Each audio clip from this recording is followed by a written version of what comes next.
আমাদের সমাজের অধিকাংশ লোক বর্তমানে আমরা দেখতে পাচ্ছি আমরা প্রায় ওই সমস্ত বেজাতিদের সঙ্গে মিশে গেছি, ইহুদি খ্রিস্টানদের সঙ্গে মিশে গেছি।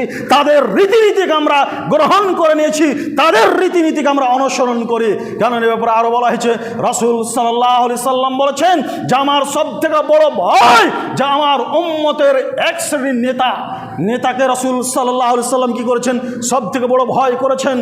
তারপরে দ্বিতীয় নম্বরে বলেছেন যে আমার উম্মতের কিছু লোক মূর্তি পূজা করবে, আমার উম্মতের কিছু লোক ওই হিন্দুদের মতো খ্রিস্টানদের মতো, হিন্দুরা যেমন মুশরিকরা যেমন মূর্তি পূজা করে, আমার উম্মতের কিছু লোক তেমনই মূর্তি পূজা করবে, ছবি মূর্তিকে পূজা করবে। তারপরে রাসূল সাল্লাল্লাহু আলাইহি সাল্লাম 3 নম্বরে বলেছেন যে আমার উম্মতের কিছু সংখ্যক লোক বেজাতিদের সঙ্গে মিশে যাবে, হিন্দুদের সঙ্গে মিশে যাবে, ইহুদি খ্রিস্টানদের সঙ্গে মিশে যাবে।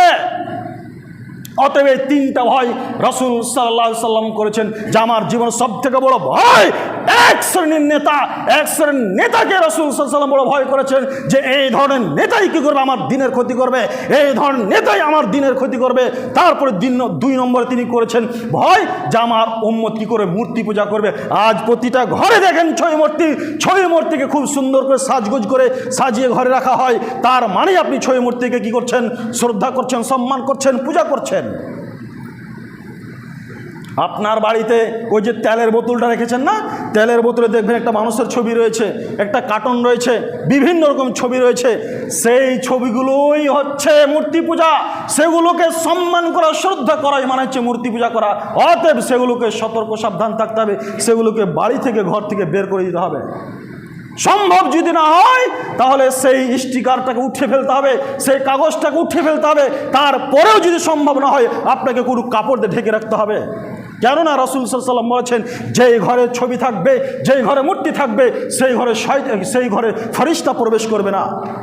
যেই ঘরে ছবি থাকবে, সে যে কোনো ছবি হোক না কেন, মানুষ হোক আর পুতুল হোক আর কোনো জানোয়ার হোক, পশু প্রাণী হোক, যে কোনো ছবি হোক না কেন, যদি সেই ঘরে ছবি ঘর থাকে তাহলে সেই ঘরে একই ফেরেশতা প্রবেশ করবে না, সেই ঘরটাকে শয়তানে দখল করে থাকবে। রাসূল সাল্লাল্লাহু আলাইহি সাল্লাম বলেছেন যে আমার সব থেকে বড় ভয় 3টি।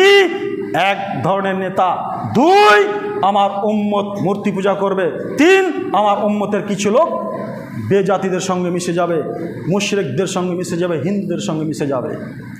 আজ বর্তমানে প্রত্যেকে একবার নিজেকে চিন্তা ভাবনা করে দেখুন যে আমাদের চালচলন, চরিত্র, ব্যবহার আমাদের হিন্দুদের সাথে মিশেছি কি মিশেনি, বেজাতিদের মতো আমরা তাদের সঙ্গে মিশেছি কি মিশেনি।